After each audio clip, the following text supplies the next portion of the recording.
Muito bem, muito bem, muito bem. Nós estamos começando mais um podcast Marcão Careca aqui pela 91,7. Hoje o tema vai ser combate às drogas e o alcoolismo. Por quê? Porque nós tivemos um dia de referência que foi o Dia Nacional. Mas eu gostaria de já abrir o nosso programa comentando o seguinte: penso que são todos os dias, não é? Dificilmente você vai conseguir concentrar todas as suas atenções, todas as suas audiências, todas as suas palestras, todos os lançamentos de livros. E aí, quando chega nessa semana, todos os mais conhecidos e proeminentes profissionais da área são convidados. Depois, o resto do ano, todo mundo esquece do assunto, todo mundo esquece do assunto, inclusive a gente. Então, a imprensa, amigos da imprensa, vamos cada vez mais nos atentar a esse assunto, que agora que eu comecei a me inteirar um pouco mais e chamar profissionais como os que estão aqui, a Simone, o Walter e o Dr. Afonso, eu começo a perceber como é que este problema, essa doença, ela está inserida na maioria das famílias, né? Tem muita gente que não comenta, tem muita gente que deixa tudo velado, não é? Muito secreto, não tratando como uma doença, mas é uma doença. Por isso que, não comemorando, mas registrando o Dia Nacional de Combate às Drogas e ao Alcoolismo, eu tenho a honra de trazer aqui no nosso programa pessoas que conhecem muito, referências que estudam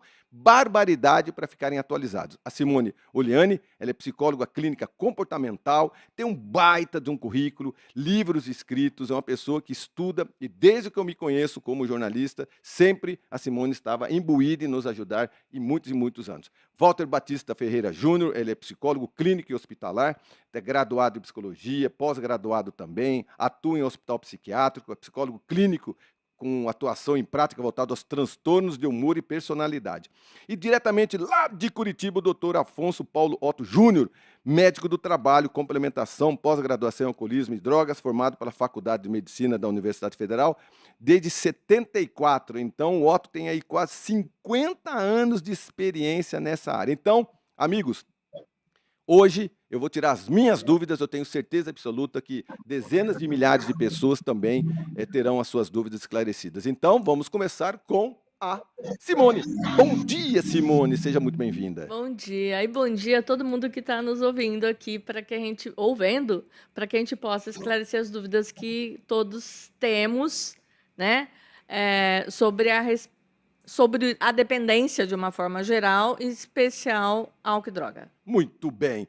Walter Batista, bom dia, Walter Batista. Bom dia, Marcão. Bom dia a todos que estão ouvindo e nos vendo. Isso, para mim, é uma aula, porque eu vou aprender com duas referências e vou poder mostrar um pouquinho do que eu tenho de conhecimento na área. E é seu primeiro podcast? Meu primeiro podcast. Ah, que maravilha, é ótimo isso, cara. No fundo, ele vai perceber que é a coisa mais simples no mundo, é um bate-papo.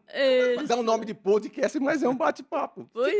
Só isso. Tem algumas câmeras filmando a gente, alguns microfones, mas no fundo, relaxa, é como se fosse um bate-papo entre amigos. E é um bate-papo entre amigos. Estamos em casa. Estamos em casa, muito bem. Doutor Otto, diretamente de Curitiba. Bom dia, Otto. Bom dia a todos, agradecido aí pelo convite de estar participando desse evento, bastante interessante, né, comemorativo, alusivo aí ao Dia Internacional de Combate ao Alcoolismo e às Drogas, dia 20 de fevereiro, né, que foi a data. E, então, estamos aqui para, como dizem lá no programa de mútua ajuda, né, de Alcoólicos Anônimos, para trocar experiências, forças e esperanças a respeito dessa doença de dependência química, que é o alcoolismo, e eventualmente algumas outras drogas que possam ser incluídas aí. Obrigado. Muito bem, muito bem. Nós estávamos aqui batendo papo, eu, muito curioso, eu falei, ô Simone, eu queria bater papo com o pessoal do AA, Alcoólatras Anônimos. Né? Ela falou assim, sim, à vontade, nós estamos aqui para poder orientar. E aí eu gostaria de saber um pouquinho mais, desde quando existem os Alcoólatras Anônimos, qual que é o papel preponderante, se é a única associação, entidade, como é que funciona os Alcoólatras Anônimos? A sua pergunta é fundamental. Eu sou profissional da saúde, amiga de AA, e desde que me formei, eu tenho acompanhado a programação de 12 passos proposta por Alcoólicos Anônimos. Por que não usamos a palavra alcoólatra? Porque ela vem carregada de uma avaliação moral que atrapalha demais o processo de recuperação. Dentro de Alcoólicos Anônimos, se considera que o alcoolismo é uma doença. E, considerando que é uma doença, não precisa trazer esse preconceito moral que a sociedade traz, que o alcoólatra, latra é adorador de, né? Então, ele não é adorador do álcool, ele bebe porque ele tem uma doença e o organismo dele precisa do álcool para ele sentir-se bem. Então, foi instituído, desde que nasceu o AA, a palavra alcoólico para referir-se às pessoas que são portadoras dessa doença. O AA foi criado pelo Dr. Bob e Bill em 1935, e desde então tem se espalhado pelo mundo, estando presente em mais de 150 países, com uma programação bastante extensa de 12 passos, a gente chama de 36 legados, né? 12 passos, 12 tradições e 12 conceitos que ajuda a manter esta irmandade, ajudando os alcoólicos, e paralelo ao AA tem uma outra irmandade que eu também sou amiga, que é o Al-Anon, que ajuda familiares e amigos dos portadores dessa doença. Então, nós temos aí termologias para fazer com que as pessoas que são tratadas pelo AA tenham uma comunidade. Sim. Eu posso dizer que é como se fosse uma comunidade um pouco mais secreta, ela é um pouco mais protegida pelos membros, porque tem muitas pessoas que não querem se identificar. Sim, sim. Eu gostaria de convidar o Dr. Otton para falar, porque ele também é profissional da saúde, amigo de AA, para ele falar a respeito da importância do anonimato. Otto, com a palavra é você, Otto. No programa de Alcoólicos Anônimos, bom, existe uma diferença entre os profissionais de saúde que lidam com dependências químicas, com alcoolismo. Tem muitos que não aceitam Alcoólicos Anônimos. Eu sempre sugiro que se pegar um psiquiatra, um psicólogo, um terapeuta que diga isso, fuja rapidinho ou quanto antes, porque ele não entende absolutamente nada da doença, né? E vai dar mais problema, daí vai procurar alguém para ajudar que está pior do que eu, então aí a coisa complica. Mas é interessante, então, saber disso aí. E o anonimato em Alcoólicos Anônimos é o seguinte, no início, lá em 1935, em Akron, Ohio, Estados Unidos, dia 10 de junho, onde teve início essa Irmandade de Alcoólicos Anônimos, o pessoal não tinha condições, porque no começo os alcoólicos que procuravam eram só os que estavam lá no final da carreira, né? Já tinham perdido tudo, porque o álcool é a droga que mais tira as coisas das pessoas, tira tudo. A pessoa acaba na sarjeta, dormindo embaixo da ponte, no banco da praça, na sarjeta, no meio-fio, todo urinado, defecado, o cachorro lambendo o vômito e não tem mais nada. Ele perde, inclusive, a dignidade, né? Por último, né? A identidade, ele nem sabe mais quem é, então o álcool toma tudo, né? Então, realmente, quando no início lá, as pessoas, uma cidade pequena, todo mundo se conhecia, sabia quem eram os bêbados da cidade, de repente os caras que andavam tudo rasgado, maltrapilho, estão de pastinha, de couro alemão, com terno bem alinhado, etc. e tal, trabalhando e com o cabelo cortado, sem piolho na barba, nem no cabelo, etc. Aí todo mundo queria que os seus parentes alcoólicos fossem aceitos lá. Então eles ficaram no anonimato porque eles não tinham como receber tanta gente. Aí depois foram vendo que o anonimato é importante para não desprestigiar, né, o programa de Alcoólicos Anônimos. É um programa que ele não visa 3 coisas que as sociedades anônimas, companhias limitadas dos humanos aí visam, né, primordialmente, que é o dinheiro, o prestígio e o poder. Então, o programa de mútua ajuda é um caminho de 2 mãos, 2 vias, vai e vem, né? Quem ingressa hoje em um grupo de Alcoólicos Anônimos está ajudando ao companheiro mais antigo que frequenta esse grupo e vice-versa. Então, todos se ajudam, né? E aí, o anonimato, então, é o seguinte, porque o grande segredo de Alcoólicos Anônimos é evitar só por hoje o primeiro gole. né? Se o alcoólico não ingerir o primeiro gole, jamais ele vai ficar bêbado, né? É tão simples assim, mas na prática é tão complicado para manter essa premissa, né? Então o que acontece é o seguinte, aí o anonimato foi instituído justamente para que uma pessoa pode ter 1, 10, 15, 50 anos em Alcoólicos Anônimos, se ela resolver ingerir o primeiro gole, volta toda a que eu chamo de desgraça bêbada, aí todo mundo diz, isso não funciona, professor. Fulano estava lá tanto tempo, agora está bebendo, né? Então é mais para preservar, e para preservar o anonimato também, né? Por exemplo, a sociedade aceita a droga, mas não aceita o doente, né? O alcoólico, no caso. Então, eles não aceitam que médico possa ser alcoólico, padre, pastor, religioso, não possa ser. O álcool é democrático, ele atinge a todas as pessoas, né? Tanto que se dizia que 10% das pessoas eram alcoólicas. Isso quando só via os homens, né, na estatística. Então, são 20%, né?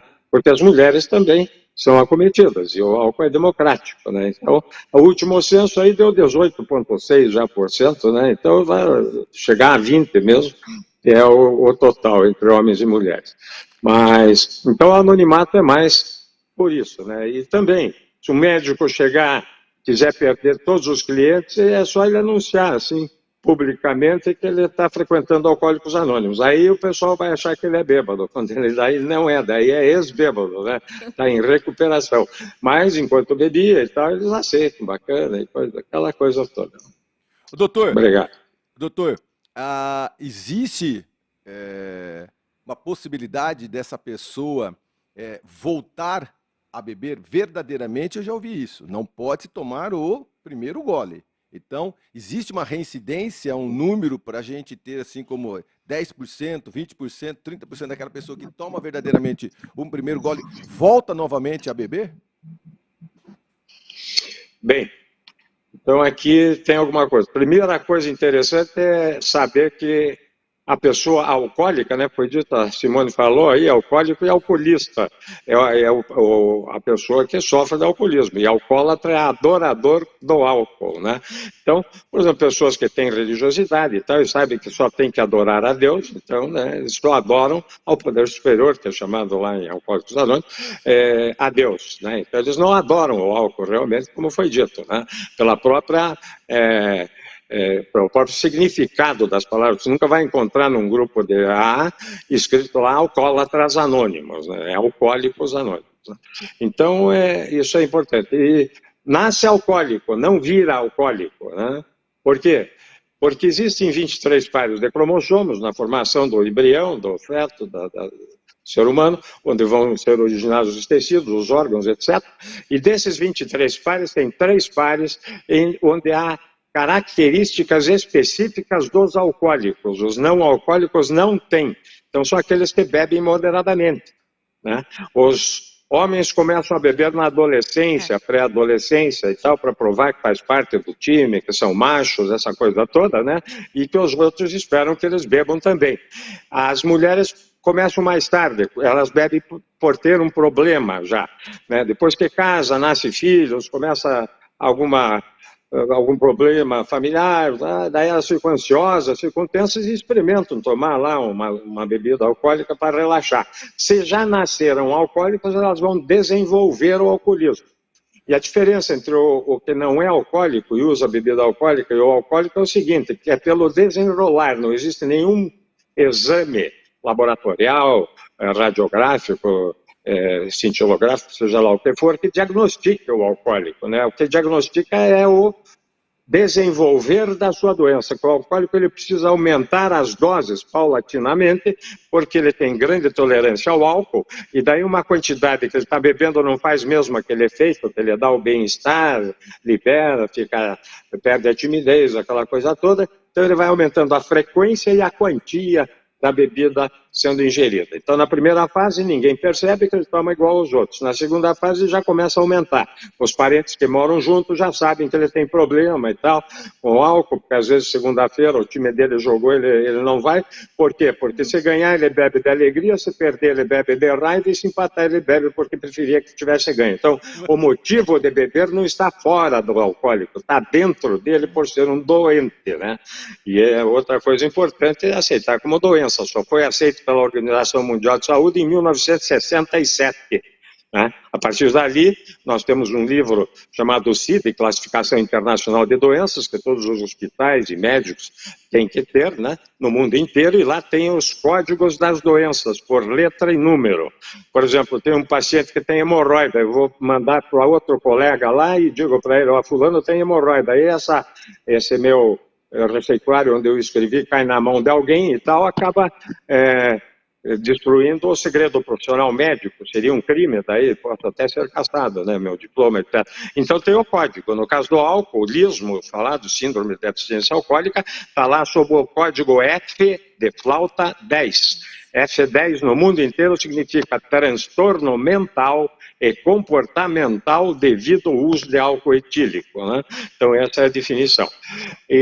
Então a pessoa já nasce alcoólica e daí passa a desenvolver. Depois da fase onde os parentes em casa já sabem, depois as pessoas já começam a notar, porque ele vai desenvolvendo. A doença é progressiva, incurável e fatal. Até hoje não tem um comprimido descoberto pela ciência que o indivíduo alcoólico ingira hoje e amanhã acorde não alcoólico, né? Só dá apenas para interromper a doença.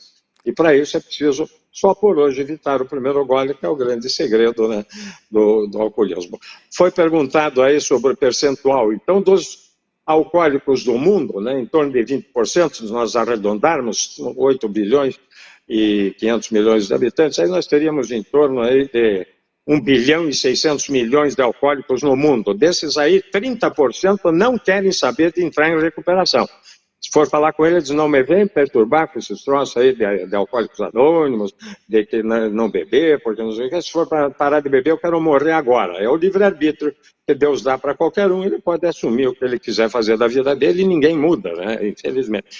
Então, 30% não querem saber, dos 70% que procuram ajuda uma ou mais vezes na vida, em vários locais, na medicina, na psiquiatria, na psicologia, em grupos de mutua ajuda, etc. Desses aí, 2 a 6% conseguem entrar em recuperação. 4 a 6% conseguem entrar em recuperação. Os outros 94% a 96% não entram em recuperação e continuam bebendo. Esse é o dado estatístico aí que tem sido desde o início dessa Irmandade de Alcoólicos Anônimos e pela pesquisa médico-científica que trata aí das dependências químicas, né? Muito bem. Então, Simone. seria mais ou menos isso. Mas o indivíduo pode voltar a beber, lógico. Por quê? Porque ele tem compulsão. Explicar o que é compulsão. Compulsão é uma vontade irrefreável depois de que toma o primeiro gole para querer tomar todos, né? Em Alcoólicos Anônimos tem um lema que diz que para o alcoólico um gole só é demais e 1000 goles daí não bastam. Ele acaba tomando um porre, o que não acontece com quem não é alcoólico. Quem não é alcoólico toma, para de beber a hora que ele quer, na metade de uma cerveja e tal, que um alcoólico nenhum faz, né? Eu chamo isso, seria um sacrilégio etílico, né? Se ele fosse desprezar meia garrafa de cerveja gelada. Então, e por que ele tem compulsão? Porque o álcool, quando ele é ingerido, ele começa a ser absorvido na mucosa bucal, na faringe, no esôfago, estômago, duodeno, intestino delgado, intestino grosso, entra na circulação, aí passa na nossa usina lá, que é chamada fígado, que desdobra as substâncias em outras substâncias, e o álcool etílico é desdobrado em várias substâncias, dentre elas uma chamada acetaldeído. Esse acetaldeído entra novamente na circulação e vai lá na zona frontal, né, do cérebro, que é a zona responsável pelas decisões do ser humano, e lá estimula neuroreceptores que existem, que são ávidos de moléculas de álcool etílico. E no alcoólico libera 50 a 100 vezes mais acetaldeído, por isso que ele tem compulsão, uma vontade irrefreável depois que toma o primeiro gole para conseguir se controlar. E não consegue. Ninguém aprende a beber. Muita gente que não entende nada de alcoolismo, diz que precisa aprender a beber e tal. Ninguém aprende, né? Então tem que... E a tolerância é zero, né? Então tem aí CAPS, NAPS, etc. Tal, que os caras fazem lá, eles fazem minoração de dano. Em alcoolismo não existe minoração de dano, né? É total. E outra coisa que há uns tempos atrás aí se utilizava, dizer que é uma quantidade pequena de álcool que faz bem para a saúde, que baixa colesterol, que não sei o que, isso aí é tudo propaganda enganosa, mentirosa, que A medicina, desde a década de 90, não aceita mais que quem não é alcoólico e usa bebida alcoólica não vai ter os mesmos problemas que o alcoólico possa ter, decorrentes da parte física da doença, né, referente ao álcool etílico. Então, não tem quantidade mínima, né? Em outras drogas, antigamente, por exemplo, a cocaína, quando era injetável, aí quem dava mais dinheiro para comprar, eles faziam uma equipe lá de 8 ou 10, quem dava mais dinheiro era o primeiro a usar a seringa descartável e injetava cocaína na veia. Se ele tivesse AIDS, ele ia passando para os outros, passava para todos. Então o pessoal começou a fornecer, lá na Holanda foi o início, seringas esterilizadas, numa praça lá onde o pessoal se reunia para usar, liberalizaram a droga e descobriram que foi a pior coisa que fizeram, né? Então, aí minorava dano. Agora, no álcool não tem. Então dizem, não, aquela pequena quantidade, o vinho baixa o colesterol. Mentira, não é o vinho. É o resveratrol, que é um flavonoide que tem na casca da uva preta. Então, o vinho tinto baixa. O vinho rosé e o vinho branco pode tomar 2 tonéis de vinho que não baixa nada o colesterol. Então, não é o vinho que baixa. É a uva. Né? É o resveratrol da casca de uva. Então, tomar uma taça de vinho equivale a tomar uma taça de suco de uva preta ou chupar um cacho de uva preta engolindo as cascas, né? E se quiser baixar mais ainda, corta 2 fatias de berinjela, bate no suco de 2 laranjas e baixa 15 a 20 vezes mais o colesterol, triglicerídeos, etc., do que o vinho tinto ou então o suco de uva preta ou um cacho de uva preta. Então, são coisas interessantes aí de saber. Obrigado. Otto, você matou a pau, Otto. Matou a pau. Eu estou recebendo comunicação aqui no meu celular. Os caras falam, pô, cara, perfeito. Perfeito, meu amigo. Você matou 30 das minhas perguntas. Sensacional. Porque nós somos, a maioria de nós somos leigos nesse assunto. Leigos.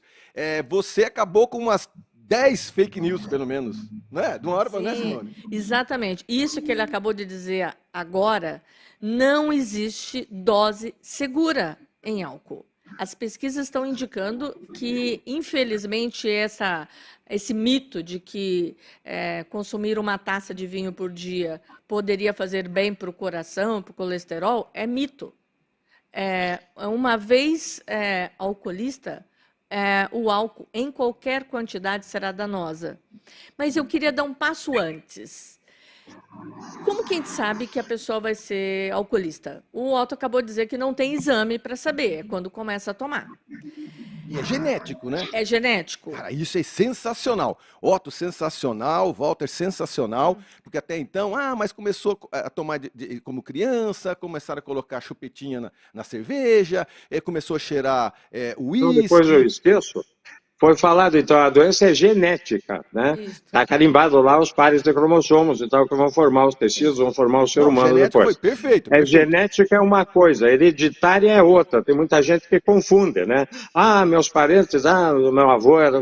Não é hereditária. Foi feita uma pesquisa há anos atrás, durante 50 anos de observação, inclusive de gêmeos bivitelinos e univitelinos, né? Univitelinos que bipartem óvulo sem gêmeos idênticos. Não, é genético. E os outros não é hereditária. Então ela é genética, mas não é hereditária. Não passa de pai para filho, para avô, para neto e tal. Só isso para explicar, né? Obrigado. Perfeito. Meu avô bebia, meu pai bebia, meus irmãos bebem, eu também vou beber. Não é hereditário, é genético.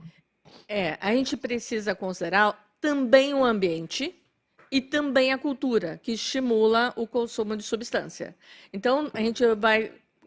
quando analisar se alguém é dependente de álcool ou não, eu vou analisar aspectos biológicos, né, que o Dr. Otto acabou de explicar, aspectos do desenvolvimento da história de vida e do ambiente desta pessoa e a cultura.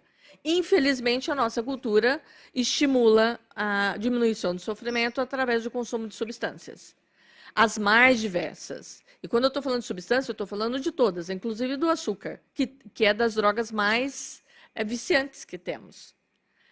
Então, para o álcool, como que eu vou saber se alguém vai ser alcoolista no futuro?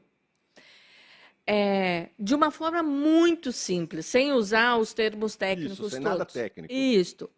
É aquele que bebe tanto quanto os outros e não apresenta inicialmente os efeitos que produzem nos outros. É aquele que saiu com os amigos no final de semana e bebeu todas, mas é ele que vai dirigindo e leva todo mundo para casa. Os outros estão passando mal Você E- tá brincando. e ele está inteiraço. E no dia seguinte não tem ressaca. Os outros estão passando mal. Uma das substâncias que o doutor Otto Simone, que falou ótimo isso. vai produzir todos aqueles efeitos desagradáveis, dor de cabeça, Quem mal-estar. passa mal, não é. Tem uma alergia protetora e acaba não querendo beber no dia seguinte. Aquele que não passa mal, eu estou de boa, bebe de novo. Sim, e bebe mais, e bebe mais. E vai aumentando daí a tolerância e vai aumentando a quantidade porque ele tem intolerância à substância. Então, aquele que bebe mais e não fica mal tem mais probabilidade de desenvolver, de deixar evoluir o processo da doença do alcoolismo. Que é isso que normalmente em roda de amigos a gente fala, cara, meu, esse cara manda bem, cara. Tomou uma caixa, joga a sinuca do mesmo jeito, joga baralho do mesmo jeito, o raciocínio dele é super bom. Não, eu vou bem, vou dirigindo para casa. Esse tem, sim, Mais probabilidade de ser. de evoluir a doença do alcoolismo. E o dano lá na frente é muito maior, né? É muito maior. Quando começa a ter os sintomas, quando começa a vir a carga do tanto que ele bebeu, aí começa a responder lá na frente. É, né? Ô, Walter, hoje você atua no hospital psiquiátrico. Homens, mulheres, a partir de que idade começa a aparecer para você? Eu percebi que os jovens começam a beber muito cedo, cada vez mais. A droga, então, nem se diga, mas Sim. o álcool. Você percebe isso no hospital que você atende? Sim, com toda certeza. Na ala em que eu trabalho é a partir de 18 anos. Mas fazendo toda a história de vida, conversando, fazendo todo o acolhimento, a história geralmente é a partir dos 10, a partir dos 11, menos do que isso. E a gente vai vasculhando, vai aprofundando e vê que a história de vida, os traumas, como foi exposto aquela situação. Então, todas as pesquisas, pelo que a gente tem e estudado, isso tem começando com os adolescentes ali, bem antes ali, em que já são expostos a alguma ansiedade, alguma briga, alguma coisa que leva ele a se sentir mal. Sempre são gatilhos, sempre são A gatilhos. maioria das vezes, sim. Eu posso estar errado, você pode me falar. Mas o que leva, em muitas situações em que vão beber, em que vão fazer uso de qualquer substância, é sempre alguma coisa que faz ele buscar um prazer imediato. Alguma coisa aconteceu, eu quero buscar algo que me tira daquela realidade. Que é uma informação que ele recebeu na sociedade, de que beber produz alívio, né? Beber produz desestressa, né? Então, os adolescentes receberam essa informação em casa. Sim. E depois nos grupos sociais. Então, é importante analisar que o ambiente familiar pode predispor ao desenvolvimento da dependência. Pode ser um facilitador. Exatamente. Uma coisa que eu li é que os homens, eles começam ou eles bebem em comunhão com outros amigos, fora em uma balada, fora do contexto familiar, na maioria das vezes. Não é uma... Não é a regra. E a mulher começa geralmente em casa, mais contida, com Sozinha, às vezes, com os amiga. familiares, ali.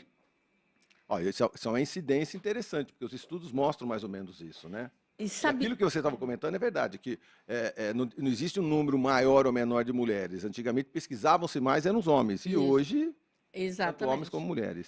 É importante destacar que com as mulheres e os jovens, os adolescentes, eles estão bebendo em binge.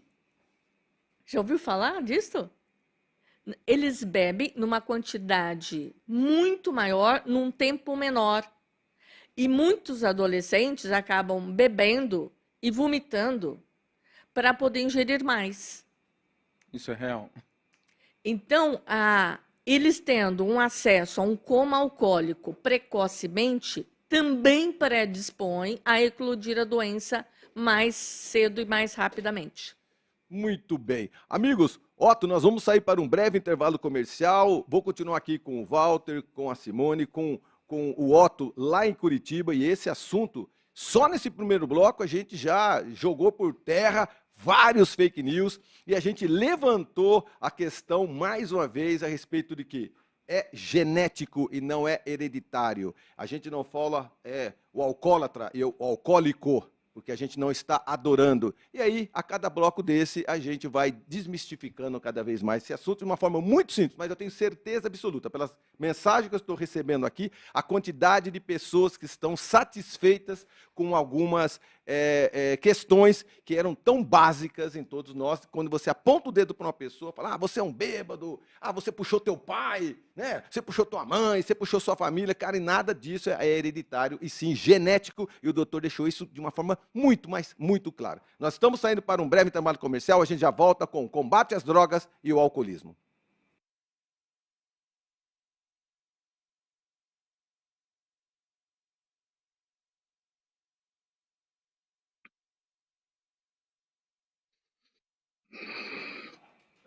Nós estamos no intervalo comercial, Otto. Sensacional. Parabéns. Muito bom, viu? Que aula! Não, Que aula, foi que bom, aula. né? Bacana, né, cara? Demais. Ótimo, né? Porque, são 50 anos de experiência, né, meu irmão? Chega nesse momento assim, a gente tem que, cara, você ajudou muito, cara. Tá? Parabéns, viu? Parabéns. Muito obrigado, viu, ter amigo? ajudado. Porque a gente tem que salientar que essas coisas são simples de ser faladas, é que às vezes faltam veículos para que você fale, não é? Sim. E pode ter certeza uma coisa, que a indústria do álcool, ela não acha ruim de você colocar uma propaganda dizendo, não, pessoal, vamos tomar esse vinho, que esse vinho faz bem, esse vinho emagrece. Quer baixar para nós o áudio, para vir? Esse áudio interno, um pouquinho. Porque aqui eu não consigo ouvir o pessoal. Aqui fica muito alto para nós. Fica para cá, Joãozinho. Fica aqui então. Fica aqui mais pertinho. Sabe por quê? Agora, no segundo bloco, a gente pode tratar dos tratamentos, então. Uhum. Vamos, Simone, tratar? Sim, Vamos falar dos tratamentos, né? Vamos? Vamos. Tá. Otto, a gente vai no segundo bloco aqui. A gente já vai tratar agora quantos grupos de A tem no Brasil, quantos grupos são presenciais e online, que era legal da gente falar. Grupos separados de homens e mulheres, são grupos separados de homens e mulheres, não é? Uhum. É interessante isso. Otto, tem mais alguma coisa que você gostaria de salientar também nesse segundo bloco?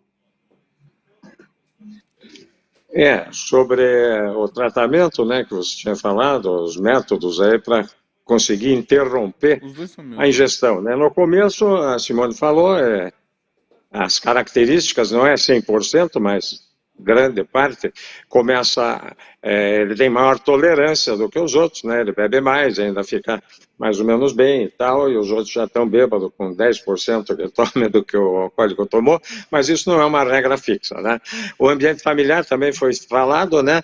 Ele não predispõe, né? Eu diria, ele favorece, né? Daí o desenvolvimento do alcoolismo, mas não que predispõe. A predisposição está lá nos 3 pares de cromossomos, onde a pessoa já nasce com a hereditariedade da doença, né? É interna. Já nasce, né? com a hereditariedade da doença. São essas coisas que acontecem. Às vezes o pai ou a mãe, eles dão lá um golinho de caipirinha para o filho, para a filha. Se ele não for alcoólico, ele não vai virar alcoólico por causa disso. Então não predispõe, né? Mas se ele for, ele começa a desenvolver. Qualquer doença de dependência química tem que ser usada a substância frente à qual o indivíduo é dependente, senão ele nunca vai se tornar dependente daquilo que ele nunca usou. Se tivesse um alcoólico nascido no Islã, onde pela legislação e pela religião eles decapitam quem bebe, é crime, então a pessoa alcoólica de medo não bebe e passa a vida inteira sem desenvolver o alcoolismo, né? Então é mais ou menos um exemplo fácil de entender. Mas eu vou chamar, então a mulher e o homem... Otto, na hora que a gente voltar na programação do rádio, eu vou falar para você. Então, se nasce no Islã, o cara não descobre que ele é alcoólico nunca, né? Aí você pode complicar. É verdade, são países que são proibidos com regra geral. Eu não tô ouvindo muito bem você falar agora. Tá me ouvindo agora? Tô me ouvindo? Agora estou. Então, a predisposição externa, né? Famílias que são mais severas, lugares que não têm a possibilidade, como países que proíbem as bebidas. Então, a predisposição, tudo contribui para e contribui contra. Não é? Então, o ambiente externo também, né? Além da parte genética, o ambiente externo. Né? Uma família que o pessoal gosta muito de beber. Interfere, mas não predispõe, né? Favorece. Favorece. Favorece. Se o indivíduo for Simone- alcoólico, ele pode começar a desenvolver ali quando começa a usar. Mas se não for, ele não vai desenvolver, porque a família dá lá o golinho e tal, não vai acontecer nada, né? Então, não é assim que ele funciona. E das Vai mulheres, votar. né, que Doutor, foi para... vai votar. Nós vamos votar, Oi. nós vamos votar. Fica atenção aí. Ah, tá fora ainda? Tá bom. Muito bem. Estamos de volta com combate às drogas e o alcoolismo. Estamos com a psicóloga Simone Oliani, com o psicólogo Walter Batista Ferreira Júnior e com o doutor Afonso Paulo Otto Júnior, médico. O doutor, o senhor é clínico geral? Eu fazia clínica geral, medicina do trabalho, reumatologia, né? E fiz essa pós-especialização e pós-graduação em dependência alcoólica e outras drogas, né? O senhor percebeu que durante todos esses anos você tem 50 anos de experiência.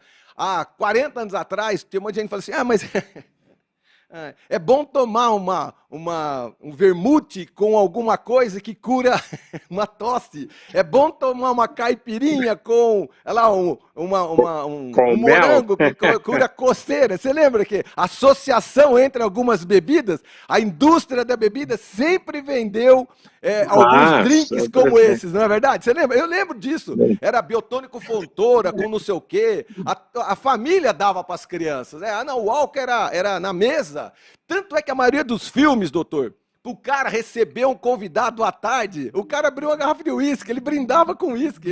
Tem filmes antigos que a gente assiste, hoje é politicamente incorreto, mas o primeiro bate-papo de qualquer negociação, o cara tava trocando ideia, ele vai pegava um uísque e entregava ali no cowboyzinho, assim, tá? Os caras batiam papo fazendo negócio. A maioria dos filmes são assim, filmes de cowboy que faziam com que os cowboys fossem os heróis do filme, eles ficavam no boteco para tomar. Não é verdade? Eles ficavam a recepção em casa era para beber. E isso influencia de uma forma muito negativa, porque do outro lado tem um herói bebendo. Isso. Além desta associação com o herói, se a gente for pensar na sociedade como um todo, todas as celebrações são regadas a álcool.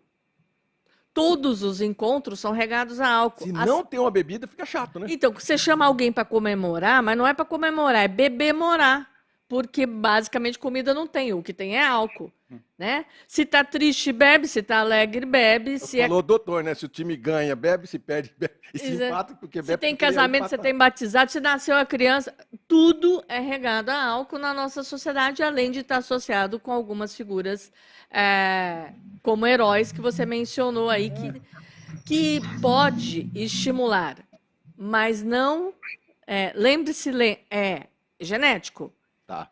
Então, a pessoa que não tem problema, ela pode beber e ok. Mas aquela que tem essa predisposição genética, ela vai desenvolver, porque ela foi predisposta no ambiente social. Simone, você me fez ver uns 20 amigos meus que são e não sabem.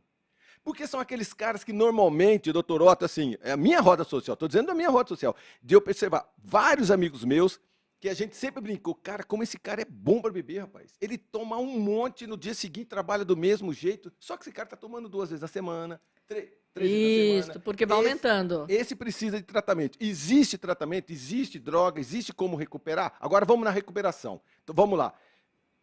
Por onde a gente começa? Se essa pessoa não quer procurar ajuda, vamos ver o cara mais difícil, ele não quer, ele acha que ele não tem problema, não é genético. Se ele não quer, não tem solução. Precisa querer parar. E muitas famílias acabam perdendo muito tempo fazendo de tudo para fazer a pessoa parar. A pessoa só para quando ela tem consciência de que ela tem um transtorno por uso de álcool e ela precisa de ajuda. E esta ajuda está em N possibilidades. O alcoolismo é uma doença muito complexa. Não dá para dizer que é uma coisa que vai ajudar esta pessoa. Como é uma doença complexa, a gente tem que considerar todas as contingências presentes no ambiente desse indivíduo para poder oferecer a ajuda adequada. Vou fazer um exemplo bastante simples. Todo mundo me ajuda aqui. Por que bebemos água? Sede. Me dá 10 motivos. Sede. Saúde. Saúde. O que mais? Não sei mais nenhum. O faz bem entra na saúde, mas é porque é vendido como é algo que o corpo precisa, Isso. necessidade. O corpo como precisa. uma necessidade Ok, fisiológica. mas eu bebo água porque eu estou em privação de água, Sim, certo? O Exatamente. que mais? Faz bem para a pele. faz bem pra O pele. que mais? Faz bem pra saúde. Eu bebo água porque eu aprendi que beber água mata a sede. Sim, E senão eu beberia leite. sim. E ultimamente, quanto mais propaganda dizendo que a água faz bem, que a água revigora, que Certo. a água emagrece. Revigora, emagrece. Eu bebo água porque tem água disponível no ambiente. Sim, Exato. E esta água disponível no ambiente, ela é boa, é saudável, ela não está envenenada nem suja, sim, certo? exato. Não está salobra. Então, nós levantamos rapidamente 10 motivos por que as pessoas bebem água. Se eu retirar um desses motivos, favorece alguém não beber água? Não. Não. Esses motivos estão entrelaçados, tá? E esses motivos entrelaçados favorecem alguém querer tomar água. É a mesma coisa com relação ao álcool. Os motivos estão entrelaçados. Por isso que é uma doença tão complexa e que engana o próprio portador da doença, porque ele acha que quando ele tomou ele ficou melhor. Mas ele bebeu álcool porque ele tinha dinheiro, porque era uma sexta-noite, porque estava com amigos, porque tinha álcool disponível. O álcool disponível era. O lugar é O legal. lugar era legal. Então, são várias variáveis que compõem o comportamento de Consumo. do álcool. Então, quando oferecer tratamento, a gente tem que considerar todas essas variáveis. Entendi.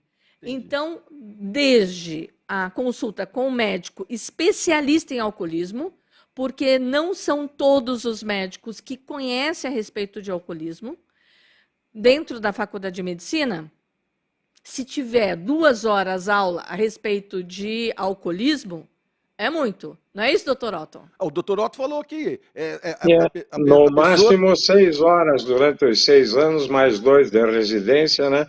Especificamente sobre o alcoolismo, sim, porque eles falam das complicações das outras doenças se o pessoal ingerir bebida alcoólica. Hoje tem mudado, tem melhorado um pouco isso, mas ainda continua bem na parte meio do esquecimento lá. Isso. O álcool produz no organismo mais de 200 tipos de doença. As pessoas vão procurar ajuda por outros motivos.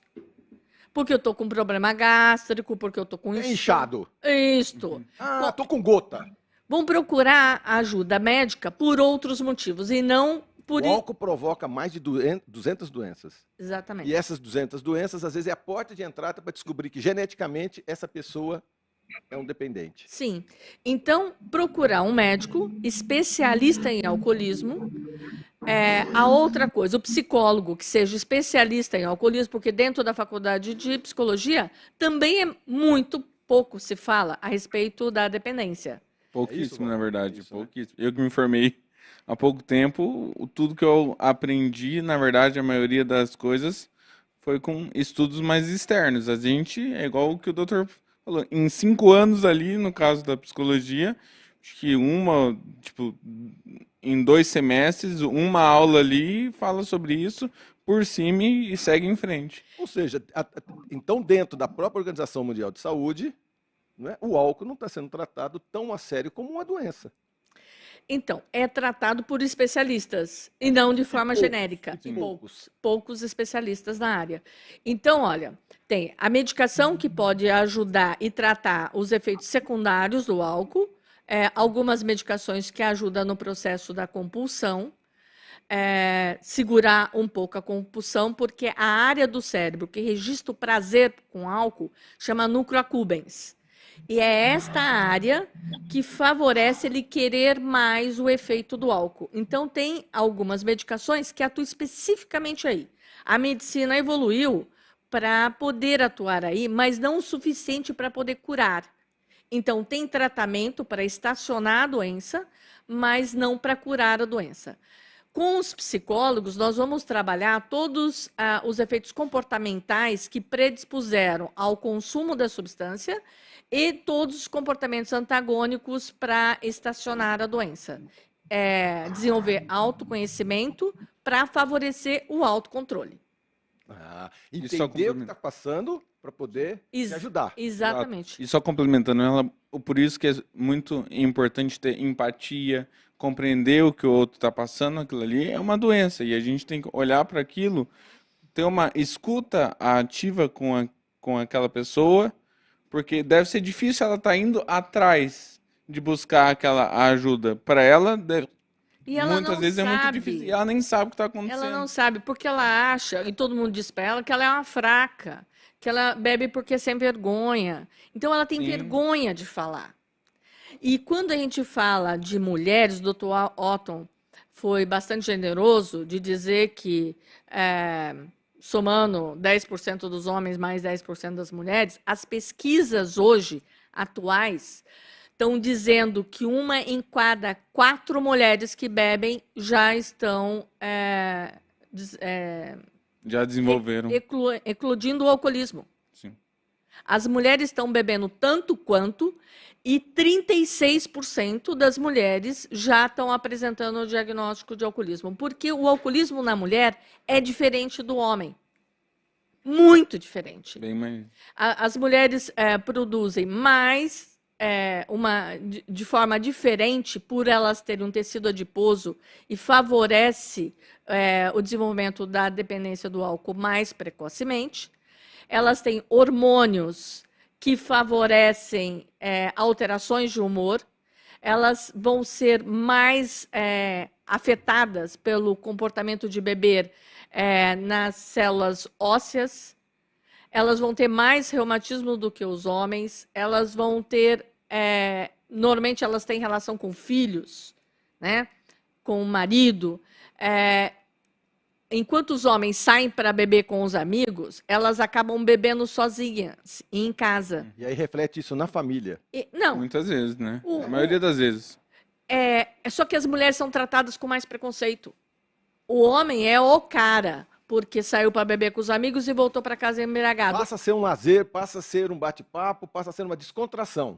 Para os homens. Para os Para homens, as mulheres, elas são vistas de forma Preconceituosa. mais E pejorativa. mais velado também. E só para complementar, os efeitos emocionais que isso causa nas mulheres muitas vezes vêm mais Mais intensos.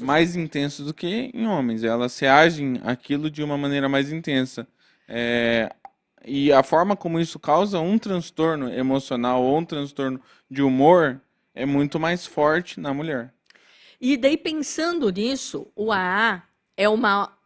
Então, eu falei de médicos psiquiatras, psicólogos, e uma outra forma de ajuda é os grupos anônimos de ajuda mútua, que nós estamos mencionando aqui o AA, mas tem um NA também.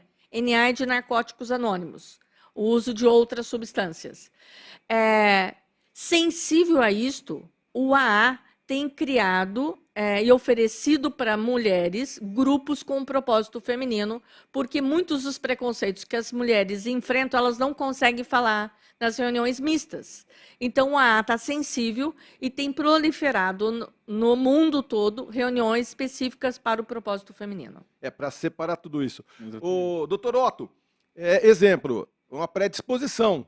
Países islâmicos, a bebida é proibida. Provavelmente, muitos homens e mulheres não são descobertos no bom sentido, geneticamente, porque, como você mesmo disse, bebeu, o cara é decapitado, né? Exatamente, né? Aí, por medo, a pessoa não iria beber, né? Mas, então, como foi falado aí, sobre tratamento, sobre... O alcoolismo é uma doença bem sutil, né? A propaganda, como a Simone falou aí, ela tem também a parte subliminar. É aquilo que não está escrito na propaganda, mas grava no subconsciente. Isso que fazia o pessoal, em vez de pedir refrigerante, pedir uma Coca-Cola no bar. Então, na época que a Brahma era a bebida, a cerveja preferida, dar uma Brahma era sinônimo de cerveja, né? Como a Gillette é sinônimo de lâmina de barbear, essas coisas todas. Então, o que acontece é que fica lá no subliminar. Eu me lembro das corridas de Fórmula 1, na época do Ayrton Senna, que eu sempre assistia, nunca perdia, né, e tal, do Nelson Piquet também, mas mais do Senna. Aí, lá na Holanda, teve o Grande Prêmio de Fórmula 1, né? E a propaganda estavam começando lá com certas propagandas para evitar o alcoolismo, né? Então lá dizia o seguinte: se for dirigir, não beba. Então o que é que quer dizer isso? Que o não beba é que é a parte ruim da história aqui, né? Beber não. Beba, mas não dirija, então, né? Mas se beber, não dirija. Não dirija é que é o negativo, é que é o ruim. Porque no Brasil dizia o seguinte: se for dirigir, não beba. Não beba é que é a coisa ruim da frase aí, né? Subliminarmente grava isso, né? Então é mais Exatamente. ou menos assim que funciona. Muito bem. A diferença entre alcoolismo feminino e masculino. A mulher tem 3 características diferentes do homem, né? Só um E ela se minutinho, embriaga mais rapidamente. Doutor, nós vamos sair para um breve intervalo comercial e eu quero que o senhor conte essa história daqui a pouquinho. Calma aí, não sai daí não. Fica aí em Curitiba nesse clima maravilhoso que a gente vai continuar aqui no nosso sol, porque eu tenho certeza que aí tá frio. Só um minutinho que a gente já volta legal, com então. Drogas e Alcoolismo aqui na 91,7. A gente já volta.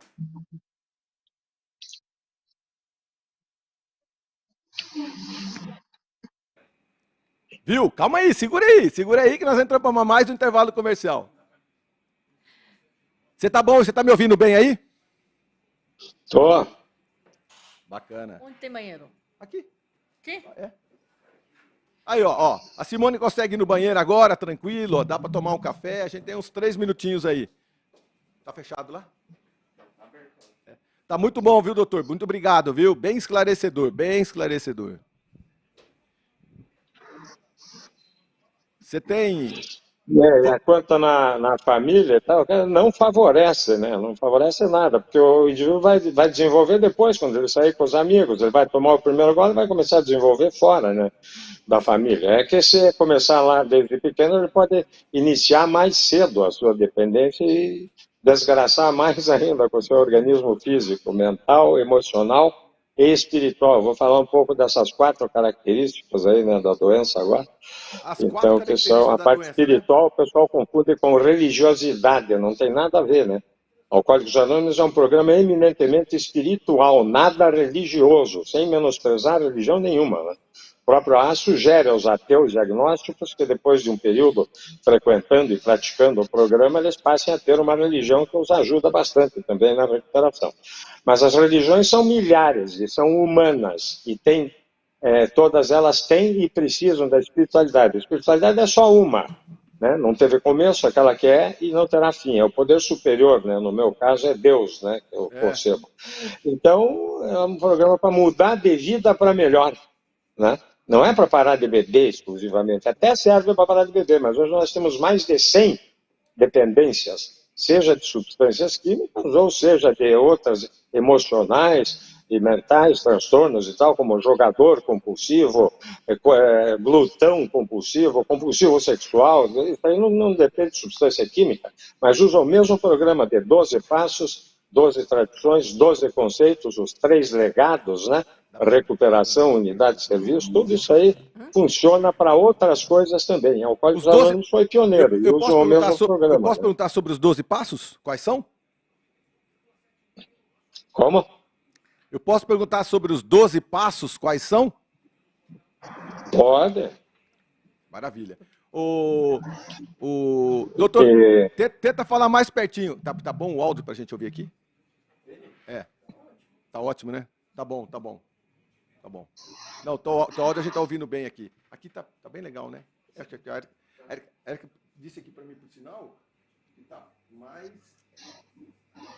Tá pior o meu áudio que o deles. Eu fiz assim para conversar com vocês. Tá meio baixo agora, não sei. É que eu deixei de falar muito de frente pro microfone e às vezes eu me empolgo, falo do lado, ó, e ele falta o áudio, tá vendo? Tem que falar de frente mesmo. Porque nós temos muito mais, a gente tem muito mais, milhares de pessoas nos ouvindo do que assistindo, então a gente dá preferência ao áudio. Olha lá, vamos voltar, doutor, tô voltando. Muito bem, estamos de volta com o combate às drogas e o alcoolismo. Estamos aprendendo o que é o alcoólico, o que é o alcoólatra, não é? Estamos aprendendo sobre a parte genética, essa predisposição, e aí a gente entramos no segundo bloco falando sobre tratamento, cura, busca de apoio e, obviamente, que a gente tem que voltar a falar do A, não é? Então, nós temos... doutor, eu queria que você voltasse só ali atrás com as 4 características básicas da doença. 4 características básicas da doença, por favor. Não se diagnostica alcoólico, né? Por nenhum tipo de exame complementar que exista, né? Que caracteriza esse fulano aqui é alcoólico por causa disso, deu a ressonância magnética, deu a ecografia, deu o raio-x, deu exames de sangue, deu sei lá o quê. Então é pelo modo de beber, né? A doença ela é progressiva, incurável e fatal. Então a progressividade dela no início nem a pessoa percebe, ninguém sabe que ele é alcoólico, nem o próprio alcoólico, porque ele toma igual às outras pessoas. Ninguém começa tomando um engradado de cerveja, 3 garrafas de cachaça, 5 litros de vinho e coisas desse tipo. Ele começa devagar, igual aos outros e tal, mas só que ele vai aumentando. Daí, com a sua frequência, ele tem que aumentar. A frequência é a quantidade da ingestão da substância frente à qual ele é dependente, no caso do alcoolismo ou álcool etílico, né? As bebidas alcoólicas. E aí ele vai aumentando. Aí na segunda fase, os parentes que convivem em casa já sabem que ele faltou numa segunda-feira, porque ele foi ao jogo, né? Aí o time perdeu. Se perder o time, ele bebe de raiva. Se ganhar, ele bebe de alegria. Se não ganhar, nem perder, ou seja, empatar, ele bebe porque preferiria que tivesse ganho. Então não tem motivo externo que faça o alcoólico beber e tomar porra. É interno, a doença é interna. Para onde ele for, ele leva a doença consigo, né? Então, são essas características. E daí, na terceira fase, já as pessoas também, ele começa a faltar no emprego mais e tal, a pessoa já percebe pelo próprio jeito e coisa. E na quarta fase está na cara, né? Que ele é bêbado. Daí ele já tem aquele faces etílico, ele já acorda para beber, bebe para dormir, está na reta final já da doença, né? As características, então, que tinha falado aí sobre a mulher e o homem alcoólicos, né? A mulher geralmente desenvolve depois, ela toma para aliviar a sua ansiedade, a sua tensão por algum problema de ordem familiar, etc. Começa lá pelos 20, 25 anos de idade. O homem começa mais cedo, adolescência, pré-adolescência, 11, 12 anos, para provar que é macho, que é igual aos outros que bebem, os outros esperam que beba e bebe. Aí os alcoólicos começam a desenvolver e os não alcoólicos não desenvolvem, eles bebem moderadamente. Fala-se erradamente em beber socialmente, não é socialmente, é moderadamente. O próprio socialmente hoje é detonado pela medicina. A partir da década de 90, não existe aquela pequena quantidade de álcool que faz bem para a saúde, né, como eu tinha falado anteriormente. Mas a mulher, o que é que ela tem de diferente do homem? Ela tem mais tecido gorduroso do que o homem, um percentual de 20% a 30% a mais. E o álcool ele é diluído em líquido, em água, não em gordura. Então, ela vai entrar mais concentrada na circulação da mulher, porque vai diluir 30%, 20%, 30% a menos, né? Então, com a mesma quantidade de álcool, a mulher se embriaga mais e mais rapidamente e em maior intensidade do que o homem, né? Na mulher e nos homens da raça amarela, não existe uma enzima do estômago que já começa a digerir o álcool quando ele entra no estômago, é chamada álcool desidrogenase. Elas não têm essa enzima. Os homens brancos, vermelhos da raça aí têm essa enzima no estômago e começa já a diluir, ela vai mais diluída depois por sangue, né? Então, essa é a segunda característica. Mais tecido líquido, mais quantidade de líquido do que tecido adiposo que o homem tem, e também a enzima álcool desidrogenase. E tem o hormônio chamado progesterona, que na época menstrual ele aumenta em relação ao estradiol, que é o hormônio feminino, né? E então essa progesterona também favorece a maior absorção e a maior embriaguez da mulher. Então ela começa a beber mais tarde, mas acaba morrendo de alcoolismo se não parar de beber mais cedo do que o homem, dura menos, né? Então essas são características específicas aí entre homem e mulher. A doença é sutil porque no começo faz bem e tal, aquela coisa, dá aquela sensação de bem-estar, né? Nós temos as 3 fases, inclusive, do porre, ou fica depois de detonar irreversivelmente áreas do cérebro, daí fica vivendo desse jeito, mas às vezes nos porres todo mundo já deve ter percebido, alguém, né? Ou na sarjeta, ou mesmo presentemente e tal, a pessoa defecando, urinando, né, na roupa, na cueca, se for o homem, na calcinha, se for a mulher. Então, são fases, né? A primeira fase, chamada fase do macaco, onde começa a beber, tudo fica cor-de-rosa, bonito, tudo é 10, blá, blá, blá. Se continuar bebendo, ele passa por uma segunda fase, chamada fase do leão, onde vem a brabeza, onde o time não presta, o civil não presta, o militar menos ainda, a família só perturba, não sei o que, a autopiedade se aflora, né? Tadinho de mim, sou eu, coitado, todo mundo não presta e tal. Então essa é a segunda fase, a fase do leão. É ali que se matam, daí por discutir futebol, religião, política, outras besteiras mais. Trânsito, né? Então, não que a religião seja besteira, né? Coisa mais. Outras coisas bobas, às vezes, né? Jogo de futebol, e se matam e no dia seguinte nem lembra, né? Teve apagamento depois lá e tal, nem lembra que matou por causa de uma idiotice. Então isso acontece. E aí começa a cobrar, aí cada vez vai ficando pior, né? Aí a pessoa achava que era muito bom no começo, na primeira até a segunda fase, na terceira fase que ele já está sendo conhecido na sociedade como o bêbado da turma e tal, então aí ele está querendo parar, ele diz, agora eu devo parar, só que ele não consegue, 99,9% dos alcoólicos sozinho não consegue parar, ele precisa de ajuda, e precisa de um pouquinho de humildade, umas gotinhas de humildade no oceano de orgulho que ele representa, né? O alcoólico é das pessoinhas mais orgulhosas que pisam o planeta Terra, sem dúvida nenhuma. E ele não fala, as coisas não é por vergonha, a vergonha é o orgulho camuflado, né? Então por raiva, a raiva se comporta camuflada. de forma bastante arrogante e prepotente. É arrogante, prepotente. Isso, a arrogância do orgulho, daí vem a vaidade, né? Que a arrogância também é uma camuflagem do orgulho e da raiva, né? A raiva também é uma camuflagem do orgulho. Então a pessoa diz, se não acha que está bebendo demais, que precisa... Então a pessoa mais orgulhosa não vai chorar no canto lá, porque o seu orgulho não lhe permite isso, né? Então ele vai dizer, escuta, cuide da tua vida, você não tem nada a ver com a minha, eu nunca te pedi dinheiro emprestado para beber, eu bebo a hora que quero e paro a hora que quero. Mesmo sabendo que isso não acontece. Ele quer parar daí e não consegue, sozinho. Para isso vem o programa de mútua ajuda, que é de Alcoólicos Anônimos, que iniciou lá em Akron, Ohio, Estados Unidos, em 10 de junho de 1935, com Bill e Bob, né? Dr. Robert Smith, um médico cirurgião, e William Griffith Wilson, um advogado que não exercia a profissão de causídico, mas vendia lá ações e lidava com bolsa de valores, tinha grande tino comercial, ganhava bastante dinheiro com isso, tinha uma clientela bem grande.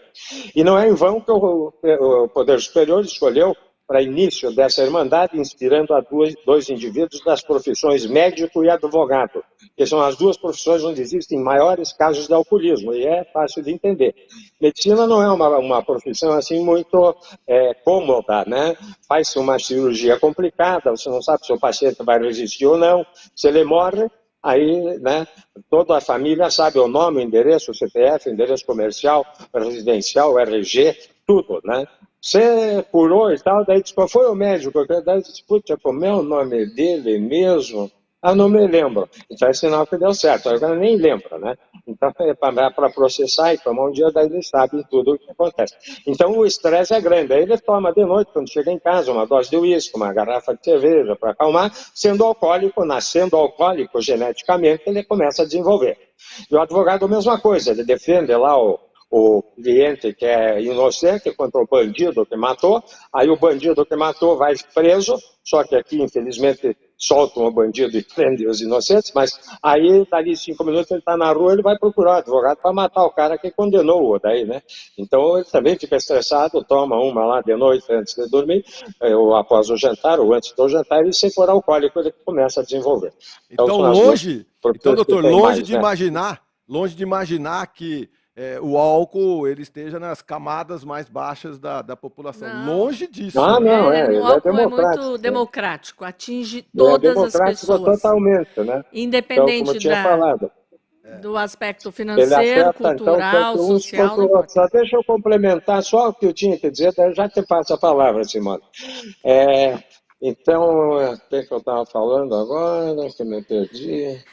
Estava falando de como o álcool afeta diferentes camadas. Sim, então o indivíduo vai querer parar, daí ele não consegue, né? Então nós temos hoje mais de 100 programas aí de mútua ajuda que usam também para parar de beber. E foi falado aí, Simone falou das minorias, né, as reuniões de propósito feminino só para mulheres, que as mulheres, às vezes, né, não é porque tem Alcoólicos Anônimos, resolve problemas, é um programa eminentemente espiritual para mudar de vida para melhor, lá tem as pessoas que... né, tem de todo, assim como tem rico, pobre, remediado, tem inteligente, idiota e os que estão na faixa intermediária, e tem tudo isso, né? Então tem os que eu chamo de tarados de plantão, né, também, mas é que eles são mais doentes. A doença que mais faz regressão de personalidade é o álcool. Ele regride até 0 anos de idade, até o recém-nato. As outras drogas, LSD, crack, maconha, cocaína, êxtase, etc., reduz até a idade psicológica até a pré-adolescência, adolescência, 11, 12, 13 aninhos, né? Pessoal com 10, 15, pessoal com 20, 30, 50, 70 anos agindo como um menino, uma menina de 10, 12, 11 anos de idade, né? E o álcool não, ele vai até 0 anos de idade. Isso dá para ver num porre, ou ele lesando irreversivelmente a área cerebral responsável pelos esfíncteres do ânus e da uretra, ele passa a defecar na roupa e tal, né? E urinar na roupa e coisa. Pode fazer isso num porre ou pode fazer permanentemente e depois se lesar. E quem é que faz blá, blá, blá, tem dislalia e não consegue falar, e urina na fralda e faz cocô na fralda, ou recém-nato. Então, o álcool regride até o recém-nato, né? Isso é bastante interessante saber também, porque é muito sutil, né? O álcool é bastante sutil. Eu sempre digo que a doença alcoólica é uma rima diabólica, né? Uma rima rica e é diabólica, porque rima com alcoólica, né? A pessoa que frequenta 50 anos, se ele deixar de frequentar um mês, ele esquece que tinha grupo lá onde ele ia e tal, e volta a beber sem dúvida nenhuma. Obrigado. Que isso? Fala, Walter. E é muito importante isso que ele falou, que a gente consegue ver isso na prática, né, Simone? Ver, tipo, essa regressão. A gente vê na E no prática. hospital você deve ver isso, né? A gente vê muito isso E daí, na prática. eu quero acrescentar para o próximo bloco que não é só o doente alcoólico ou quem tem transtorno por uso de álcool e outras substâncias que sofre. A família também sofre. Isso é verdade. Então, tem uma máxima dentro do Al-Anon que diz: o alcoólico bebe e quem fica tonto é a família. Então, eu acho que é importante a gente trazer dentro dessa proposta de tratamento a família também para o tratamento. Então, a família utilizando do controle para cuidar do outro é um cuidado que dói, é um amor que dói, porque ela respira o ar do dependente alcoólico ou do dependente de substância. Ela deixa de viver a própria vida para ficar cuidando, controlando, protegendo dos efeitos e malefícios da substância. E isto impede que o alcoólico ou dependente de outras substâncias receba a mensagem de que a dependência já está instalada. Então, a gente precisa tomar bastante cuidado de, ao envolver o processo de tratamento, não colocar apenas quem tem a dependência, mas envolver a família como um todo. Porque mesmo que o Walter trabalha no hospital, a pessoa faz um detox no hospital. Quando ele volta para a família, existe um ambiente super aversivo na família que pode favorecer voltar ao consumo da substância. Entendi. Então, a família também precisa aprender sobre isso. Entretanto, o que a gente ouve das famílias que não entendem isso como uma doença, dizem, quem bebe é ele, quem usa droga é ele. E continua com bebida até em casa. Isto. Traz bebida para a mesa, de refeição e diz, você que não pode beber, nós podemos. Sem saber que é uma doença tão cruel e que afasta o próprio portador do convívio familiar. E é muito importante fazer essa psicoeducação com o familiar também, para ter esse outro olhar, esse outro acolhimento, saber que aquilo ali é um problema sério em que a pessoa está sofrendo, aquilo ali se tornou um sofrimento quando ela já não consegue sair daquilo, ela encontrou e ela reconheceu que ela precisa de ajuda e ela está buscando essa ajuda, e se o familiar não tem essa percepção, fica mais difícil para ela conseguir sair disso. Quando a gente faz esse manejo com o familiar, a gente dá o toque, a gente mostra, e aí ele começa a entender que aquilo ali se tornou um problema, muda, vira uma chavinha, igual o que o doutor falou, não tem uma cura. Mas existe um controle. A pessoa consegue ter uma vida funcional após isso. Então, olha, o dependente de álcool tem o álcool que é, ou de outras substâncias, tem a substância que é o precursor. A família, a droga da família é o controle. Sabe? Então, é como se ela também precisasse dessa droga de ficar controlando, supervisionando, protegendo, e isto impede da recuperação se instalar. Por isso, tem os grupos Al-Anon, que oferecem o mesmo programa de 12 passos, para que as famílias possam ter acesso também ao tratamento e possam se recuperar também. Muito bem. Vitor Viane mandando abraço pra gente. Maria Dolores Targa, parabéns. Walter Júnior, artista emocionada, Deus abençoe. E aí eu não vou revelar o nome da pessoa, falou, Alcoólicos Anônimos, após eu ter aceito a doença, admito que era importante perante e a ferramenta onde a recuperação ocorre. Graças a Deus eu me identifiquei. Amigos, estamos saindo para um breve intervalo comercial. Não sai daí que nós teremos mais um bloco sobre o combate ao alcoolismo e drogas também.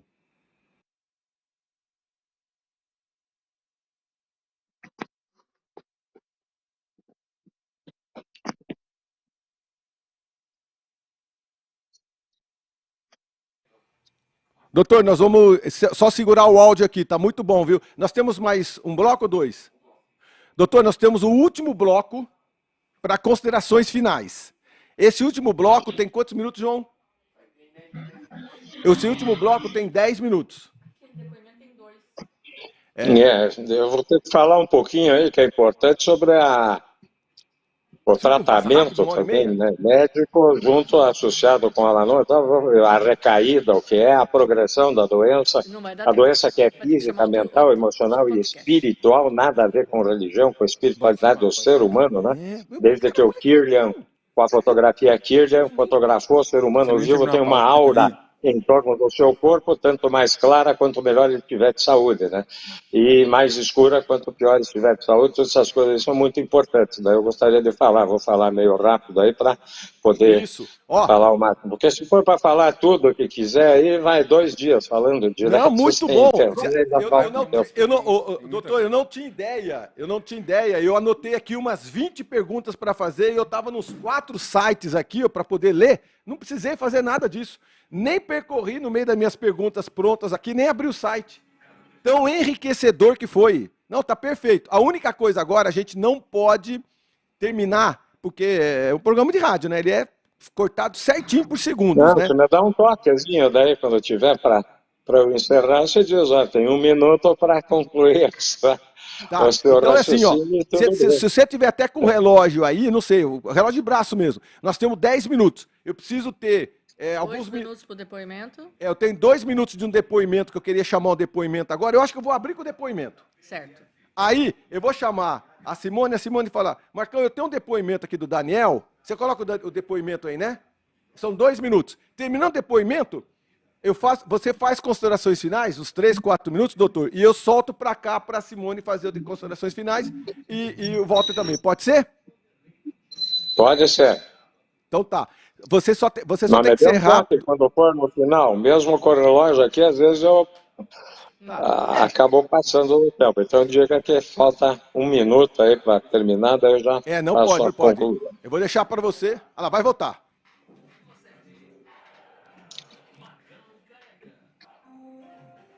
Muito bem, estamos de volta para o nosso último bloco de um assunto sensacional, que eu vou depois convidar mais uma vez o Dr. Otto, o Walter e a Simone, porque a gente caminhou aqui com 10% das perguntas que eu tinha aqui, de tudo aquilo que eu estudei para perguntar para vocês. Mas, enfim, estamos terminando nosso programa, considerações finais. Antes das considerações, Simone tem um áudio de um paciente, seria? É isso? Eu pedi para uma pessoa gravar um depoimento de uma pessoa que está em recuperação. Ele se chama Daniel, ele está fora do Brasil. E ele prontamente gravou para mandar para você esse depoimento. Legal. Ô, João, solta aí, por gentileza, para mim. Bom dia a todos. Continuo sendo Daniel, mais um adicto em recuperação, vivendo esse desafio fantástico de viver só por hoje, há quase 17 anos. Estou falando de Norwich, na Inglaterra. e gostaria de levar a todos a mensagem que o processo de recuperação é possível e a programação dos 12 passos funciona. Comecei meu processo de recuperação fazendo terapia com a doutora Simone, à qual sou eternamente grato. E logo em seguida fui indicado por ela a conhecer a Irmandade de Narcóticos Anônimos. Irmandade essa a qual pertenço até hoje e tenho um carinho e uma gratidão imensa. Meu processo de recuperação é e sempre foi baseado numa busca incessante de autoconhecimento e de descoberta ao mundo ao meu redor. Usufruindo da liberdade que a recuperação me concedeu, venho me tornando uma pessoa melhor a cada dia. Restaurei o relacionamento com a minha família e com o meu poder superior. Tive o privilégio de conhecer mais de 200 cidades ao redor do mundo e estou morando no 5º país hoje. Trabalho em uma multinacional, mas o mais importante para mim foi ter conseguido, através do meu exemplo, trazer o meu pai para o processo de recuperação dele, que hoje já deve ter aí uns 10 anos limpos. Enfim, a minha história é longa e cheia de tropeços e conquistas, mas sem arrependimentos. Fiquem todos com Deus e obrigado pela oportunidade de partilhar um pouquinho da minha história. É incrível. Tem ajuda, tem esperança. E a gente partilhando nos grupos anônimos, junto com toda a ajuda técnica da psicologia ou da medicina, é possível viver uma vida próspera, uma vida plena, uma vida com esperança, e que a família toda é beneficiada. E esse Daniel provavelmente é um executivo de uma multinacional, 200 cidades no mundo, não é? Sim. Então, não é assim, né? Mais uma vez, é desmistificar mesmo. Normalmente a gente sempre está pensando que aquele que bebe é fraco intelectualmente, é fraco psicologicamente, é fraco culturalmente, e não é nada disso. Está aí um grande depoimento de alguém que é, com toda certeza, né? Ele é anônimo, então, mas a gente deduz que um cara que visita 200 países, está morando no 5º país, não é verdade? Era doente.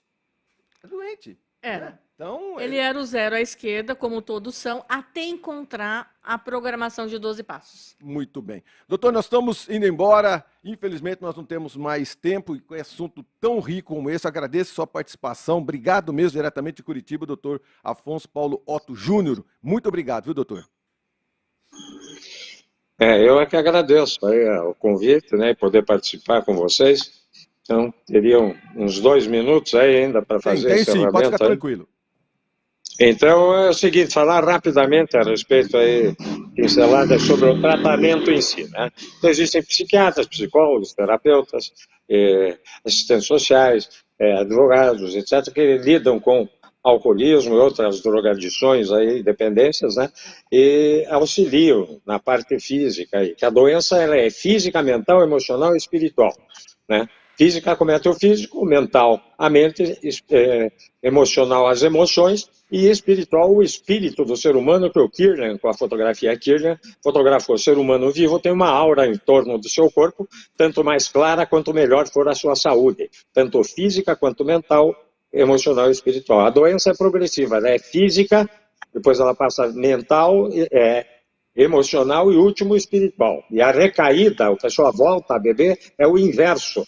É primeiro espiritual, se ele tiver uma religião, ele para de frequentar a missa, o culto, sei lá o quê. Depois ou se ele frequenta Alcoólicos Anônimos, ele para de frequentar também, né? Acha que é besteira e tal. Emocional, aí a família não presta, ninguém presta, ele é o coitadinho. Mental, ele está cansado de saber que quem dá o porre não é o último copo, a última garrafa, é o primeiro gole, né? Mas ele diz, agora eu já estou 6 anos, 1 ano, 6 meses, 50 anos sem beber, eu posso tomar. Se tomar, volta tudinho a estaca zero. É como uma vela que queima e apaga ali onde ele termina. Ela não cresce de novo, né? Ele desenvolve dali para diante. Então, são essas características aí. E a A espiritualidade, então, não é de reza, de coisa de religião, é a espiritualidade do próprio espírito que tem no ser humano. O ser humano morto, na fotografia Kirlian, não tem aura nenhuma em volta, então alguma coisa saiu. Eu, que sou cristão, acho que foi a alma, o espírito. Ateus agnósticos acham que foi a força vital, a energia vital, etc. Né? Mas com o tempo, até os ateus agnósticos começam a chamar o poder superior pelo nome. Então isso se verifica dentro de Alcoólicos Anônimos. Né? E Alcoólicos Anônimos, a recuperação é melhor, por quê? Porque lá as pessoas têm a doença comum. Né? Não é exatamente igual, que se desenvolve em todos, mas ela é comum, então fica fácil. Se alguém disser que tem apagamento, ninguém vai dizer, oh meu Deus, isso não existe e tal. Eu posso me recuperar numa igreja, seja qual for a filosofia religiosa, e sigo os 10 mandamentos, eu mudo de vida para melhor e paro de beber. Mas se eu disser lá que eu tive um apagamento, e que eu não lembro o que eu fiz, isso é mentira, o Otto está querendo tirar da reta, isso não existe. Por quê? Porque eles não são alcoólicos, então a melhor recuperação é dentro do AA. Para os alcoólicos, dentro do DNA para os narcóticos, dentro de compulsivos sexuais para os compulsivos sexuais anônimos e assim por diante, né? Porque um entende o outro. Então o exemplo não é apenas a melhor maneira de se convencer, é a única, né? O Daniel, que deu o depoimento, falou que pelo exemplo o pai seguiu, né? E realmente a família também, que a Simone falou, ela é codependente, ela sofre de neurose. Né? O alcoólico sofre de alcoolismo e o parente fica neurótico. Né? O cara sai às 18 horas do emprego, faz happy hours das 16 às 16h30 com os companheiros de trabalho, os companheiros de trabalho às 19 estão jantando com as famílias em casa. E ele está esperando a turma das 20 horas, às 3 da manhã ele não chegou ainda. Né? Aí o pessoal, pô, será que está onde? No necrotério? O expresso atropelou? Está no hospital, mais quebrado que arroz de quinta lá, todo pendurado lá para cicatrizar as fraturas que teve, ou está preso por crime cometido sob efeito do álcool. Então ele não dorme, enquanto a pessoa não chegar, vai ficando neurótico, é óbvio, né? Diz que em casa de bêbado até o cachorro é neurótico. E é verdade, o bêbado chega caindo daquele jeito, o cachorro vem abanando o rabo, ele se abraça, beija o cachorro e tal. Na noite seguinte ele chega igualzinho, o bêbado, o cachorro vai lá, abana o rabo e dá uma bicuda no cachorro, quase gruda no muro. Né? Cachorro de Então bêbado ele não fica sabe, neurótico. E o familiar, né, é a mesma coisa, não sabe se o bêbado vai quebrar tudo, vai bater nas pessoas, se ele for agressivo e tal, se ele vai abraçar e beijar todo mundo e trazer presente, então fica difícil, né? E outra, só para encerrar, o bêbado é o latão de lixo da família, né? Tudo que acontece de errado, porque o cara bebeu ontem, por isso que eu bati o carro naquele coletor de lixo que tem a caçamba lá, que eles põem escura, verde oliva ou preta embaixo de um lugar onde não tem poste de iluminação, que é para o cara bater mesmo, né? Mas daí bateu porque é grosso, porque é barbeiro, como se chama, o cara que dirige mal, não é porque o outro bebeu. Mas a hora que para de beber, acaba o latão de lixo, ele sente um pouco também. Mas então a recuperação do Al-Anon tem também amor exigente, outros processos aí para o parente tratar da sua neurose. E daí, quando ele começa a tratar, ele para de querer ser o dono do bêbado, né? Comandar na vida do outro, porque ele sabe que não funciona. Aí o próprio alcoólico pode ver que com a atitude dele, certo, funciona e ele acaba procurando o AA, né? Então, pelo exemplo. Muito bem. Doutor, eu quero agradecer a sua participação, Crianças não fazem o que os pais dizem, crianças fazem o que os pais fazem. Nós queremos agradecer a participação do doutor Afonso Paulo Otto Júnior, diretamente de Curitiba. Muito obrigado, doutor, nós estamos terminando nosso programa. Agradecer também, Simone, muito obrigado, viu, Simone Oliani, pela sua presença aqui. Eu quero que você deixe seu telefone, por favor. Ou um e-mail, ou... Pode me procurar no Instagram, Simone Oliani, fica mais fácil. Simone Oliani. Isto. No Instagram. E, se quiser mais informação a respeito do AA, do NA, ou do Al-Anon, ou Nar-Anon é um grupo de familiares, pode entrar na internet e digitar www.aa.org.br ou alanon.org.br ou na.org.br, que você vai ter acesso a todas as informações da programação de 12 Passos. Tem reunião em todo o Brasil e fora do Brasil, então é um tratamento gratuito e acessível a todo mundo. Pelo Instagram, então, Simone Oliani. Obrigado, viu, Walter Batista Ferreira Júnior. Obrigadão, viu, amigo? Imagina, eu queria agradecer a oportunidade aqui, foi um aprendizado muito grande. E eu espero ter podido contribuir com alguém sobre alguma informação sobre o alcoolismo, sobre o uso de drogas. Como que te acha também no Instagram? Também pelo Instagram, é walterjunior.psi, que seria o psi. Ah, Walter Júnior PSI. walterjunior.psi. PSI pelo Instagram. E o seu, pelo Instagram, Simone Oliani. Isto. Muito bem. Eu acho que a mensagem final é: tem esperança, tem ajuda e a gente precisa combater o desconhecimento a respeito de uma doença tão crítica e fatal. Muito bem. Meu muito obrigado mais uma vez, viu? Doutor Afonso Paulo Otto Júnior, médico há 50 anos, deu um show, não é verdade? Foi Sim, muito sim. legal. O Walter também é graduado em psicologia, tem conhecimento dos transtornos de humor e personalidade. A Simone é uma grande escritora internacional, cara, tem uma vasta experiência nisso tudo. Eu tenho certeza absoluta que vocês três contribuíram muito para o meu conhecimento, para o meu desconhecimento também, para muita fake news e principalmente para o nosso ouvinte da 91,7 que está nos acompanhando também pelo canal do YouTube. Meu muito obrigado a todos vocês e a você que estava nos assistindo e ouvindo aqui pela 91,7. E até a semana que vem, se Deus quiser, e eu tenho certeza que Deus há de querer. Até lá.